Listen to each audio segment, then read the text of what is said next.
ഉണ്ടായിരിക്കട്ടെ. അത്യുന്നതങ്ങളിൽ ദൈവത്തിന് മഹത്വം, ഭൂമിയിൽ ദൈവകൃപ ലഭിച്ചവർക്ക് സമാധാനം. പരിശുദ്ധാമയും യോസേപ്പിതാവും ഉണ്ണീശോയും അടങ്ങുന്ന തിരുകുടുംബം സ്നേഹത്തിന്റെയും സമാധാനത്തിന്റെയും സന്തോഷത്തിന്റെയും വിളങ്ങലമായിരുന്നു. ഓരോ ക്രിസ്തീയ കുടുംബവും മാതൃകയാക്കേണ്ടത് ഈ തിരുകുടുംബത്തെയാണ്. തിരുകുടുംബത്തിലും സാധാരണ കുടുംബങ്ങളിൽ കാണുന്നത് പോലെയുള്ള രോഗവും ദാരിദ്ര്യവും സഹനങ്ങളും എല്ലാം ഉണ്ടായിരുന്നു. അപ്പോഴെല്ലാം അവർ ദൈവപരിപാലനയിൽ ആശ്രയിച്ചു.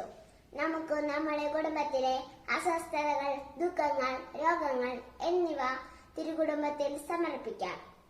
അങ്ങനെ ഭൂമിയിലെ തിരുകുടുംബമാക്കി നമ്മുടെ കുടുംബത്തെ മാറ്റാം.